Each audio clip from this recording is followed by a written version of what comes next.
appartement au rez-de-chaussée, c'est ça? C'est ça, tout à fait, rez-de-chaussée, donc côté rue. Grande pièce de vie. Grande pièce de vie, trois chambres, 3 salles d'eau comme je le disais. D'accord. Avec tout le nécessaire, on a donc un lave-vaisselle, on a un frigo, d'accord. voilà, micro-ondes, four. Ah, elle est vraiment super bien équipée la cuisine, elle est vraiment top. Hein. Ah, très très bien. Alors moi, chaque projet est au-dessus de l'autofinancement, donc génère de l'argent tous les mois. D'accord, malgré le financement total. Malgré le financement, ouais. Okay. Alors, pour donner un ordre d'idée sur cet appartement-là. Bonjour à tous, bienvenue dans cette nouvelle vidéo, une nouvelle fois en compagnie de Arnaud. Salut. Voilà, on est sur la ville de Reims, toujours. On est dans la Marne et on va vous présenter aujourd'hui un projet atypique, encore comme la dernière fois, un projet encore un peu original. Tout à fait, ouais. Donc de quoi il s'agit ce coup-ci? Alors en fait, ici on est dans une ancienne loge de gardien qui appartenait à la copropriété. Voilà, donc ça a toute son importance puisqu'en fait c'est un bien qui a été vendu très en deçà du prix du marché. Parce que la copropriété voulait s'en débarrasser et puis entre guillemets financer les travaux qu'il allait avoir à prévoir dans la copro. D'accord, ok. Chose qui arrive assez fréquemment finalement. Oui, tout à fait. Donc un gardien ça coûte assez cher aussi et il y a des copros qui s'en passent. Alors c'est des avantages et des inconvénients, mais des fois ça se décide parce que c'est quand même un budget. C'est ça. Et puis souvent il y a un appartement aussi qui appartient à la copropriété. Ouais. Et donc effectivement ça aide. Là, quel genre de travaux ont été financés suite à la vente de cet appartement? Ici en fait on a tout remis à nu. Donc en fait c'était un appartement qui était on va dire agencé différemment. On était sur un T3. On a tout cassé, on a tout recloisonné et redivisé. Voilà. D'accord. En fait, là, ici, il y a 3 chambres, une pièce de vie et 3 salles de bain privatives. Ah, donc à l'origine, il y avait une chambre, un bureau, une pièce de vie et une salle de bain. Ok. Voilà. Bon, de toute manière, on va vous faire la visite complète de l'appartement. On va vous mettre aussi des photos avant et après, comme ça vous verrez un petit peu la transformation, l'évolution et l'agencement qui a été pensé.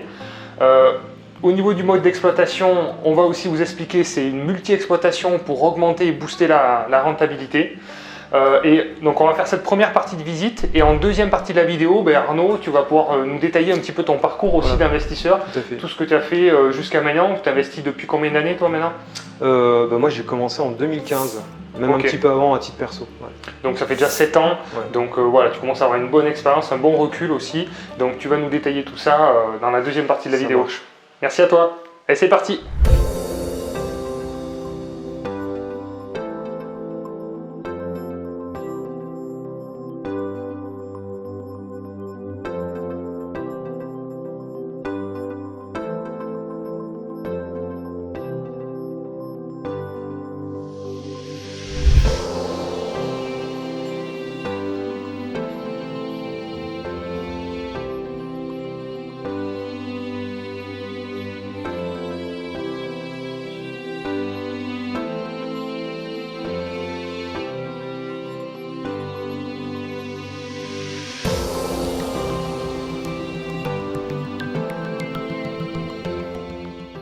Donc si vous arrivez pour la première fois sur cette chaîne, déjà bienvenue, je vous invite à vous abonner pour être prévenu des prochaines vidéos. Ici, vous trouverez des conseils pour investir dans l'immobilier locatif ancien et je co-dirige aussi la société Projet Locatif. Vous avez un lien en description. Si vous voulez passer à l'action, investir d'une manière rentable et optimisée et bénéficier du réseau et de l'expérience de tous nos conseillers, vous remplissez un formulaire, vous serez contacté par un de nos conseillers disponibles sur toute la France et il vous proposera des projets en fonction de vos objectifs et de votre situation personnelle. Bonjour, c'est bon. Ok, bon. Alors on est sur un appartement au rez-de-chaussée, c'est ça? C'est ça, tout à fait, rez-de-chaussée, donc côté rue. Grande pièce de vie. Grande pièce de vie, 3 chambres, 3 salles d'eau comme je le disais. D'accord. Ça c'est un vrai plus. Ouais, c'est un vrai plus. Donc on a tout refait, hein. On a vraiment tout cassé, tout replaqué. D'accord. Donc c'est vraiment une création de A à Z. D'accord. Parce qu'à l'origine, voilà, il y avait de la moquette. Bon, si tu partages les photos, vous allez voir un petit peu l'avant, c'était assez impressionnant. Et on a changé aussi toutes les fenêtres. La petite astuce, en fait, on est parti sur des fenêtres avec un verre Antellio. Donc en fait, c'est un verre réfléchissant. C'est-à-dire qu'en fait, on ne nous voit pas à l'intérieur. Ah, super. Mais ça casse pas la lumière. En fait, ça fait un effet miroir pour les gens qui sont à l'extérieur. très Et bien. on s'en rend pas compte en fait quand on est à l'intérieur. Ouais, on montrera de l'extérieur un Ouais. petit peu le rendu. Donc c'est des fenêtres qui coûtent un peu plus cher, mais pour le confort des locataires, c'est quand même top. Ouais, je suis d'accord. Il y a des grandes ouvertures en plus, c'est assez Ouais. lumineux. Tout à fait. Donc tout de suite, quelques chiffres. Après, on va vous faire la visite et on vous montre un petit peu les travaux qui ont été réalisés. Ouais. Donc on est sur une colocation. Tout donc, à fait. 2 modes d'exploitation. Donc colocation étudiante l'année scolaire et en courte durée, donc l'été. La période d'été. Voilà. Ok. Donc on booste la rentabilité. On booste largement entre les touristes et puis les travailleurs détachés. D'accord. Voilà, c'est vrai que c'est très très rentable en haute saison. En termes de remplissage sur la période d'été, est-ce que tu peux nous donner quelques chiffres? En moyenne, on est sur 20 nuitées. D'accord. Et on est aux alentours de entre 80 et 100 euros par nuit. D'accord, Voilà. très bien. Donc ça fait 1600, 1800 Ouais, euros c'est ça. par mois. Et on a aussi, comme c'est un appartement qui peut accueillir 2 personnes par chambre, donc on a 3 D'accord. chambres, en fait on augmente le prix en fonction de... plus il y a 2 personnes, plus on augmente le tarif. Oui, Donc en d'accord. moyenne, l'été on est quand même plus à 2000 euros par mois sur cet appartement-là. Très bien. Et à la place de, donc en colocation En classique. colocation, donc on est à 1200 euros par mois. D'accord, pour les 3 donc ça chambres. fait quasiment 50% de plus, Ouais. 40% de plus Donc voilà. sur cette période. D'accord, ok, très bien. Et pour parler chiffres, donc ça c'est un appartement qui a été acheté 70 000 euros avec les frais de notaire inclus. D'accord, On est quand même sur un 70 mètres carrés. ouais, Donc pour la ville de Reims, c'est quand même une super affaire. Et on a réinjecté 40 000 euros de travaux. d'accord, Voilà. ok. Ouais, ça va, ça paraît très correct. Travaux, ameublement compris. Oui. Ok, ouais. Donc avec des prix, donc bien sûr, nos partenaires travaux locatifs. Exactement, donc des artisans avec qui on travaille régulièrement Ouais. pour nos clients, pour mes projets. Ok, Donc ils ont bien connaissance d'un petit peu des attentes des investisseurs et l'avantage c'est qu'on a des prix aussi assez compétitifs. ouais, par rapport à la quantité de travail aussi Exactement. qu'on leur amène. Mm.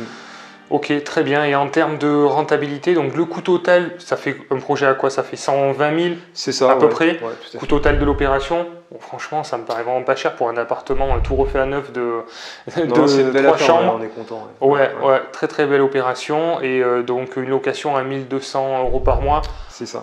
Bon, c'est vraiment une affaire exceptionnelle qui est compliquée à reproduire. Comment tu l'as trouvée? Comment...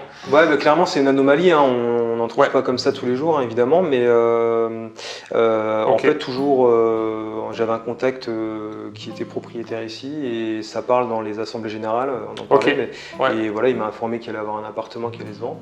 Super. Et voilà, j'ai saisi directement.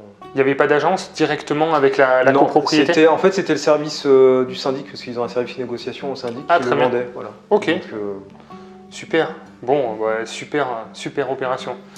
tout à fait. Bon, on parlera du financement, du statut, tout ça après.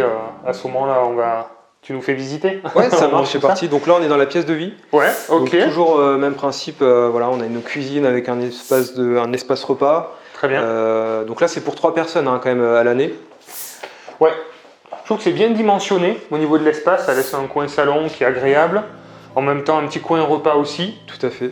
Donc cuisine tout équipée, voilà, Ouais. avec tout le nécessaire. On a donc un lave-vaisselle, on a un frigo, D'accord. voilà, micro-ondes, four. Ah, elle est vraiment super bien équipée, la cuisine. Elle est Ouais. vraiment top. Hein. Ah, très très bien. D'accord. Donc, comme tu le disais, je trouve que ce qui est bien, c'est pas trop grand, mais c'est pas trop petit. Exactement. C'est le bon ouais, compromis, c'est pas fait pour faire la fête. C'est ça. C'est pas ce qu'on cherche. Non. Mais quand même, on conserve un coin salon qui est quand même convivial, mais sans que ce soit la foire non plus, quoi. C'est un peu Exactement. l'idée. Ouais. On essaie toujours d'avoir le meilleur ratio entre espace de vie et puis au niveau des chambres aussi. Ok, Donc là je vais te montrer la première chambre. allez. Ah ouais, c'est vraiment un coin salle d'eau, quoi, à chaque fois. Ouais, c'est ça. Ah, c'est Bon, c'est vraiment la top. plus petite parce que celle-ci, elle a la salle de bain intégrée. Donc on perd 1 mètre carré à peu près, 2 mètres carrés D'accord. pour la salle de bain. Super, très sympa. Très sympa. Petit coin dressing, petit coin bureau, Exactement. voilà. L'essentiel. T'as mis les télés aussi à chaque Ouais, fois? dans chaque chambre, ouais, tout à fait. D'accord, très bien. Et après, tu fournis Internet peut-être aussi? Ouais, tout est compris dans les est charges. compris. Donc là, en termes de loyer, on est à 400 € hors charge D'accord, et 70 € de forfait de charge. ok. Tout compris, voilà. Tout compris. Et ils ont rien d'autre à Ils ont rien débourser, ils d'autre à savent faire, que ouais. 470 €, c'est, Exactement. ils n'auront pas de surprise. Ça, c'est vraiment top parce que c'est vrai qu'on parle beaucoup de projets de colocation et maintenant on s'oriente de plus en plus, comme tu l'as dit dans la précédente vidéo, vers le co-living avec des espaces de plus en plus grands et de plus en plus de services. Parce que mine de rien, des colocations, il y en a de plus en plus aussi sur le marché. Et donc, encore une fois, il faut prendre de l'avance pour se démarquer. Donc, le fait d'avoir sa propre douche, sa propre salle d'eau indépendante, je pense que ça fait un peu la différence, on se démarque un peu mieux, quoi. Tout à fait. D'accord. Donc voilà, ici on a également, alors c'est tout petit, mais on a l'espace machine à laver séchante et on a un petit congélateur derrière. Par rapport à ça, pas de problème de fonctionnement sur ces machines à laver séchantes, c'est durable, t'as pas eu de... Écoute, je suis assez surpris, mais donc celui-ci il est exploité depuis 2018, j'ai... Jamais eu de soucis? Aucune panne, ouais. Ah super, top, ok. Oui, ça fait 4 ans d'exploitation. C'est ça, ouais. Donc ok. Ah oui, donc, très bien. Voilà. Non, pour l'instant on n'a pas à se plaindre. Très bien, super. Alors ici, les deux salles d'eau des deux chambres qu'on va voir juste après. Alors en fait, ça, c'était la salle de bain existante qu'on a divisée en deux. Tout simplement. Ah oui, très bien. Voilà. Ok. Ouais, c'était une grande salle d'eau et du coup, tu as gardé les évacuations, les arrivées d'eau et c'était assez pratique en fait. Très bien. Ouais, ça c'est cool quand même, les salles de bain indépendantes, ça évite, on laisse traîner des trucs, des machins. Ouais, t'as laissé traîner ta serviette par terre, ton truc. Exactement, ouais. On évite déjà les disputes à ce niveau-là. Ouais, et puis la queue le matin, c'est vrai que pour les visites, ça fait la différence. À chaque fois, on a vraiment des bonnes remarques là-dessus. Ouais. Donc là, on a une deuxième chambre. Super. Voilà, hein, toujours pareil, on achète les meubles en gros et puis on meuble tout de la même manière. Lit en 140? Ouais, 140. D'accord. T'as pris des bons matelas, c'est ça? Ouais. Qualité. Ouais, on lésine pas trop, hein, on n'achète pas le premier prix, parce que sinon après le pas cher coûte cher, comme on dit. Ouais, non mais t'as raison. Ouais. Je pense que en colocation, mais encore plus en location courte durée, c'est quelque chose qui est important à prendre en compte, c'est d'avoir de la bonne literie. Et donc je trouve que c'est bien, même pour des jeunes maintenant, d'avoir des lits comme ça. Tout à fait. Et alors la difficulté qu'il pourrait y avoir, c'est qu'ils invitent des gens à dormir. Et par rapport à ton expérience, est-ce que y a eu ce genre de difficulté à régler? Oui, c'est déjà arrivé. C'est déjà arrivé plusieurs fois. Bon après, c'est pas non plus de l'abus. Hein, c'est pas des gens qui vont rester 2-3 mois. Mais c'est déjà arrivé effectivement. Et nous, on a une dame qui vient une fois par mois faire le ménage. C'est notre présence et nos yeux aussi pour voir si ça se passe bien. Et on a déjà été alerté effectivement que quelqu'un dormait sur le canapé lit notamment. Et c'est vrai qu'et puis bon, avec le Linky, on a la consommation directe. Donc on le voit aussi heure par heure s'il y a une surconsommation. Donc j'ai déjà alerté les locataires sur ce point-là. D'accord, ouais, très bien. Ok, parfait. Donc, troisième chambre. Voilà, troisième et dernière chambre. Ouais, ça fait vraiment des grandes chambres. Hein. Ah ouais, ça fait des belles pièces. Ah, c'est top. C'est top. Très bien. Donc là, elle est exploitée depuis 4 ans. C'est ça. C'est propre. Ça n'a pas pour 4 ans d'exploitation. On n'a pas refait de travaux depuis. D'accord. Surtout qu'il y a l'exploitation de la location courte durée en plus. Qui fatigue un peu les appartements. Ouais, voilà, un petit peu plus. Ok. Non mais très bien, c'est simple, efficace, bon compromis. Au niveau de la demande, t'as beaucoup de demandes quand énormément sur celui-ci parce qu'en fait on est au pied de Sciences Po, donc ça attire beaucoup de monde et ce quartier-là en fait il est assez prisé que ce soit par des jeunes actifs ou les étudiants. D'accord, ok, super. Donc là on est au mois d'août, donc t'as pas encore publié l'annonce Si, on a déjà publié, mais les visites démarrent seulement maintenant. On a déjà pas mal de dossiers. Ok, t'as les 3 colocataires à trouver ou il y en a qui reviennent de l'année précédente? Généralement il reste une année, et puis ensuite ils partent et on reloue. Alors c'est déjà arrivé qu'on loue à plusieurs années, mais c'est assez rare. Et moi j'aime bien faire un bail de 9 mois, comme ça je peux louer l'été tranquillement. Ouais, tu loues l'été, et même s'il y a eu des difficultés entre temps, il y a un locataire que tu peux ne pas reprendre, ou je sais pas, il y en a un qui est embêtant par rapport à d'autres. Ça laisse le choix, quoi. Ouais, c'est pas mal. C'est pas mal. Quand c'est dit dès le départ, cadré dès le départ. Et puis l'avantage que tu as par rapport à la demande et aux prestations que tu proposes, c'est que c'est un peu toi qui décides. C'est toi le maître du jeu, quoi, en fait, c'est du truc. Donc ça te permet d'imposer un peu tes règles. Ouais. Donc, par rapport aux règles de copropriété, règlement, il n'y a pas de problème par rapport à l'exploitation Non, on a bien épluché le règlement de copropriété, donc on n'a pas de souci à ce niveau-là. Donc là, bail individuel. On est sur des baux individuels, c'est exploité en LNMP.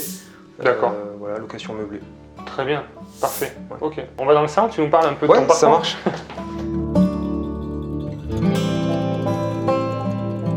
Ouais, donc au niveau de la copropriété, après, ce qu'il faut regarder, c'est les charges de copropriété. Là, est-ce que c'est le chauffage collectif? Qu'est-ce qui est individuel ou qu'est-ce qui n'est pas? Alors ici tout est collectif, hein, le chauffage, mis à part l'électricité, mais le chauffage, l'eau, tout est collectif. D'accord, ok. Bon, l'avantage ici, c'est que comme c'était un appartement de gardien, en fait, on a un nombre de tantièmes qui est assez intéressant, qui n'est pas trop important par rapport au calcul initial pour les autres appartements. Donc on a gardé ce bénéfice-là. Ouais. Ah oui, et oui, parce que comme il n'y a pas de relevé et de compteur de consommation, en fait, c'est calculé au tantième.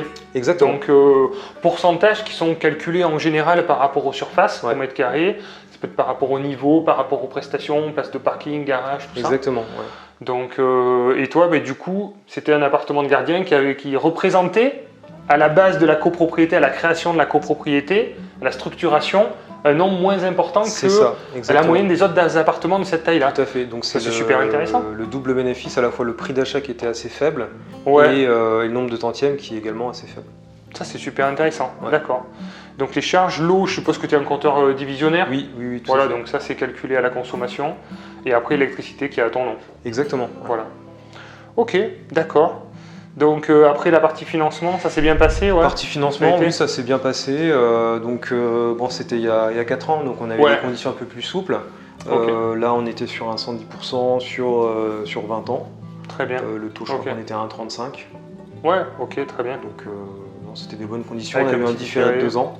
De 2 ans, très bien. Donc, ok, super. Donc, voilà. Bon, parfait. Donc, tu as eu des galères, tu disais Oui, on a eu beaucoup de galères. Alors, comme toujours, mais c'est vrai que c'est ce qu'il faut qu'on le dise, parce qu'on dit toujours, c'est beau, c'est magnifique, mais non, mais il y a aussi des galères. J'aurais pu claquer la porte et arrêter l'immobilier direct. C'est l'appartement qui m'a coûté le plus de galères, mais c'est un des plus rentables aussi. C'est un des plus rentables, et oui, ça va avec. Alors, pour commencer, au niveau des travaux, on a été un peu embêté par la copro. Au niveau du RAL de couleur des fenêtres, qui n'était pas tout à fait identique aux fenêtres existantes, donc ils ont... J'ai eu un procès d'assemblée générale pour me faire déposer les fenêtres. Quand même. Donc ça va, j'ai eu gain de cause. Bon là, il y a quand même pour 7 000 € de fenêtres, donc ça commençait un petit peu à causer. Ça aurait été embêtant, Et donc ça, ensuite on a eu une invasion de cafards parce que il y a un appartement qui est désaffecté à côté, qui était envahi de cafards, donc ils sont venus chez moi. Donc on a dû faire intervenir une équipe. On a eu une colonne d'eau usée qui a explosé au plafond pour les toilettes, donc forcément je vous laisse imaginer les dégâts au niveau du plafond. Voilà, bon, c'était pas mal de galères et puis bon, finalement on s'en est sorti quoi.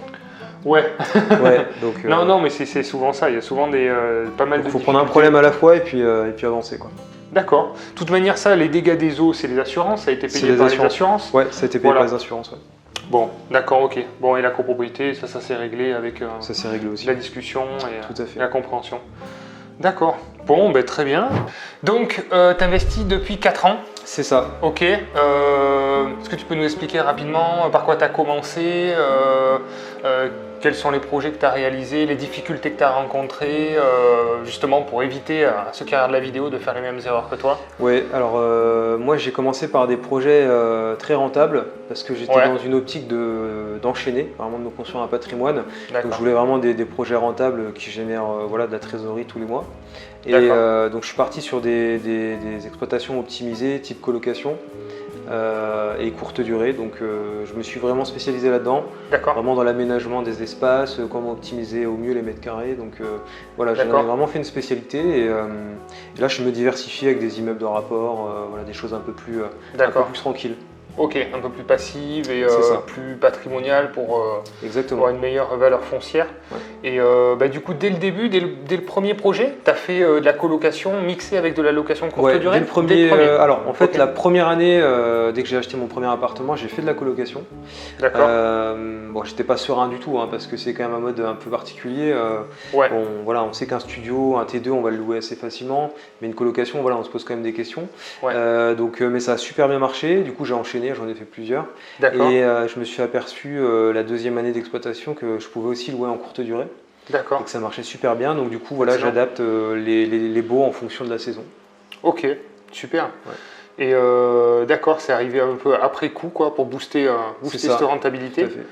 Et c'est souvent ça, c'est au début on a envie de rentabilité. Parce que je sais pas, qu'est-ce que tu faisais comme travail avant? Est-ce que tu peux nous expliquer qu'est-ce que tu fais aujourd'hui, qu'on comprenne Tout ta à fait. situation? Alors moi j'étais salarié, tout ce qui est de plus classique, je travaillais 35 heures par semaine, j'étais dans le milieu de la formation pour adultes. Donc moi j'aidais les gens à se reconvertir, à changer de métier. D'accord. Donc voilà, et puis finalement je me suis reconverti. Oui. Donc je suis arrivé chez Projet Locatif dans les débuts, mais à mi-temps, en plus de mon activité. Complément. Et je me suis pris de passion pour l'immobilier et là j'ai switché à temps plein. Et depuis maintenant j'ai de très bons résultats, enfin je suis content de mes résultats. C'est vrai. Et j'ai des clients très contents, donc c'est une vraie aventure humaine. Donc un ça vrai c'est changement. Cool. D'accord. C'est vraiment cool et donc voilà. Ok. Au niveau du parcours, donc 2018, première colocation, tu as attendu longtemps pour enchaîner ou comment tu as été freiné par les banques Non, pas spécialement, j'ai enchaîné tout de suite, hein. J'en ai fait 2 d'un coup après. D'accord, voilà. ok. Et tous les ans je faisais un projet en plus. D'accord, ok, très bien. Là aujourd'hui, est-ce qu'on peut donner quelques chiffres en termes de cash flow? Tu arriverais à payer tes charges quotidiennes grâce au cash flow? Pas tout à fait. Alors moi, chaque projet est au-dessus de l'autofinancement, donc génère de l'argent tous les mois. D'accord. Malgré le financement total? Malgré le financement, ouais. Okay. Alors, pour donner un ordre d'idée sur cet appartement-là, donc c'est loué 1 200 € par an. Par mois, excuse-moi. Ouais. Donc, voilà, donc en brut, hein, évidemment. D'accord. Et je rembourse 600 € par mois. Ouais. Donc voilà, j'enlève peut-être 300 € de charge par mois. Oui. D'accord. Voilà. Donc ça te fait un bénéfice sur cet appartement à peu près de 300 € par mois. Tout à fait. Donc on se rend compte qu'en cumulant comme ça quelques projets, on arrive alors. C'est vrai que j'aime pas trop dire vivre vraiment, être rentier, mais c'est vrai que si on arrive à payer ses charges quotidiennes et qu'on a un niveau de vie qui est assez modéré, contrôlé, tout à fait. Parce qu'au fond, c'est ce qu'on veut quand on investit dans l'immobilier, c'est avoir de la liberté. Et c'est ça pour moi la plus grande des richesses, c'est pas accumuler 10, 20, 30 000 € par mois, c'est vraiment à pouvoir être libre. Il y a des personnes qui sont libres avec assez peu, qui ont réussi à avoir un mode de vie qui baisse et ça, pour moi, c'est la vraie richesse, elle est là, quoi. Exactement, ouais. Donc toi, c'est quelque chose que tu as réussi du coup à c'est obtenir ça, en complément avec l'activité, bien sûr, projet locatif. Exactement, aussi, voilà, si je veux, effectivement, je peux arrêter de travailler, mais voilà, effectivement, on ne sait jamais ce qui peut se passer. Et puis, moi, j'ai quand même des objectifs assez hauts. Donc voilà, j'envisage pas de prendre ma retraite maintenant. D'accord, ok. Donc, tu investis seul, tu t'es associé aussi récemment? Oui, récemment, je me suis associé pour acheter un immeuble de rapport, ouais. D'accord, ok. C'est ta première association? Oui, tout à fait. J'ai tout fait en nom propre. Et donc là, je me suis associé. Et pour la petite anecdote, donc c'est un client, un projet locatif. Donc on a bien sympathisé. Je l'ai pas mal accompagné sur ses projets. Et donc là, maintenant, on investit ensemble. Excellent, super. La relation, c'est top, quoi. Ouais, tout à fait, ouais. Donc, moi, mes premiers clients, c'est devenu des amis aussi. Et, d'accord, super. Et c'est vrai que l'association, alors moi, c'est pareil, je me suis associé au bout d'un moment, parce que mine de rien, on est quand même un peu freiné par les banques aussi, le taux d'endettement qui explose, le risque qui augmente. Et c'est vrai qu'au bout d'un moment, il y a vraiment du positif à s'associer. Je pense que dans votre association, vous avez trouvé un équilibre. Toi, tu amènes des compétences, de l'expérience, et lui, il amène aussi une gestion du risque qui est un peu plus maîtrisée aussi au niveau de la banque. Donc, c'est des compléments comme ça. Exactement. Il y a tout intérêt comme ça. Et moi, je suis associé maintenant avec plusieurs personnes dans différents projets. Et je trouve que c'est génial, quoi. Voilà. C'est ça permet d'aller sur des projets plus gros et on est plus rapide. Donc, c'est top. Donc là, SCI à l'impôt sur les sociétés, récemment, voilà, pour l'association. Ok, très bien. Par rapport justement à ton expérience de colocation et location courte durée, je pense que tu as eu pas mal de galères par rapport à ce mode d'exploitation, des difficultés rencontrées. Est-ce qu'il y a des choses auxquelles il faut porter une attention particulière pour ceux qui regardent et qui aimeraient se lancer dans ce type d'exploitation? Toi, tu as optimisé déjà en créant des chambres à chaque fois supplémentaires, d'après ce que je comprends, optimiser la rentabilité. Ouais, c'est ça. Généralement, on essaie de créer un maximum de chambres pour augmenter forcément, puisqu'une chambre égale un loyer. Donc, sans faire un appartement trop petit. Donc après, les difficultés principales, c'est de vraiment faire de la qualité, monter en gamme, parce qu'il y a de plus en plus de compétitions, que ce soit sur le co-living ou la courte durée. Et les gens sont de plus en plus exigeants, les voyageurs, que ce soit les voyageurs ou même les étudiants. Donc il faut toujours faire plus, toujours faire mieux. Et voilà. Et après, dans l'exploitation au quotidien, c'est un mode d'exploitation qui demande quand même un petit peu d'énergie, il faut quand même s'en occuper un petit peu. Il y a quoi à régler, il y a un peu des messages, c'est que tu crées un groupe WhatsApp, mais concrètement, quel type d'intervention tu fais et quel investissement ça demande? Pour la colocation étudiante, donc ça demande de l'investissement à la rentrée, donc on va dire faire les visites, bien que ça se loue assez rapidement, il faut quand même faire des visites. Une fois par an. Il faut bien vérifier les dossiers, et puis après ça se loue, on va dire 8 mois, donc là on est 8 mois de passif quasiment. Il y a peut-être un petit pépin de temps en temps à régler, mais voilà, franchement, pas tant que ça. C'est des appartements qui sont neufs, donc il n'y a pas trop de soucis. Et ensuite, là où il y a le gros du travail, c'est sur juillet-août. Où là, effectivement, comme c'est exploité en courte durée, il faut gérer les plannings, il faut gérer le linge, le ménage. Toute cette partie-là, je la délègue, mais voilà, il faut quand même être présent. D'accord. Donc toi, tu as une personne qui s'occupe du ménage, du linge, tout ça. Tout à fait. Toi, tu t'occupes des réservations. C'est ça. De la gestion des réservations. Même si on peut automatiser. Tu en as plusieurs en plus, donc que tout soit bien coordonné. Donc tu fais ça avec un channel manager ou c'est pour l'instant tu arrives à gérer comme ça? Non, je me sers principalement d'Airbnb. D'accord. Et on peut automatiser pas mal de choses. On a des boîtiers à clés, ça se fait assez facilement. D'accord. Donc c'est top. Super. Bon, très bien. Je sais pas si tu as un conseil à donner à quelqu'un qui regarde la vidéo, qui a peur de se lancer, il lui manque un petit coup de pouce pour franchir le pas, pour arriver à le rassurer.